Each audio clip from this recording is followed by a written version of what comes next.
श्री राम समर्थ। दिसंबर 11। कर्म मार्ग से जाते समय नाम की अत्यंत जरूरत है। परमार्थ साधने के लिए बड़ी उदार वृत्ति चाहिए। जिसका मन विशाल है उसी को परमार्थ सधता है। जो मन से धनवान हो वही संत बनेगा। गृहस्थ आदमी घर में जो कुछ हो वह सब का सब दे न डाले, यह सही है, लेकिन मौका पड़ने पर सब दे डालने की उसके मन की तैयारी तो होनी ही चाहिए। यह भी उतना ही सही है। वास्तव में भगवान को सर्व देने की अपेक्षा स्व देना सीखो। स्व देने के बाद सर्व न दे तो भी कोई हर्ज नहीं होता, क्योंकि फिर वह हमारे मालकी का रह ही नहीं जाता। लेकिन इसके विपरीत यदि सर्व देकर स्व देना रह जाए तो सब देने का संतोष नहीं मिलता। भगवान को स्व देने का मतलब है मैं उसका हूँ, यह भाव दिन रात मन में बनाए रखना।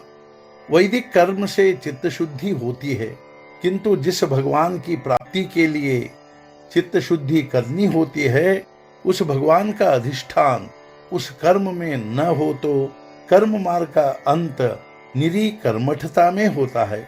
इसके अलावा आजकल बाह्य परिस्थिति में अंतर आ जाने के कारण वैदिक कर्म जैसे होने चाहिए वैसे होते नहीं हैं।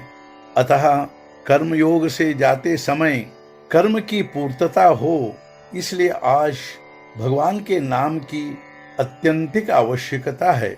कर्म का अनुष्ठान सच्चे मन से करने वाले आदमी के मन में केवल कर्म करना ही सब कुछ है, यह जो कर्मठता की भावना उत्पन्न होती है उसके बारे में सिर्फ मेरा आक्षेप है।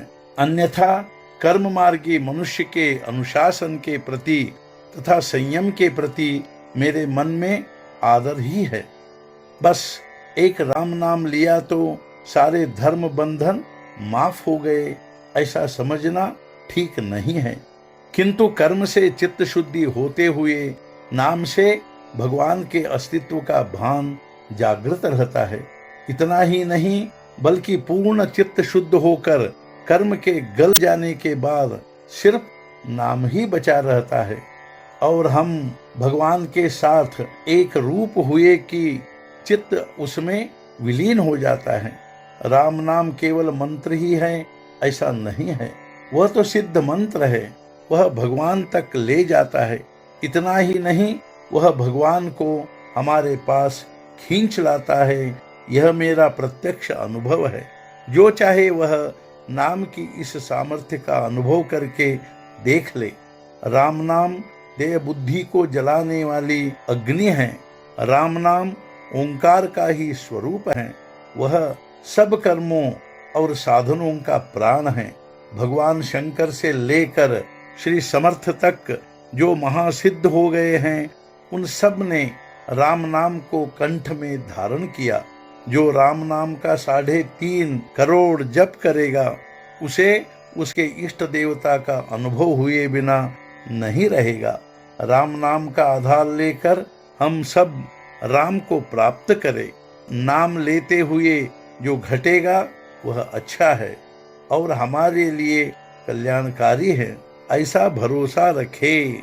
आज का मुख्य विचार, नाम के लिए नाम लो तो उसमें राम है, यह अवश्य समझ में आएगा। सद्गुरुनाथ महाराज की जय। जय जय रघुवीर समर्थ।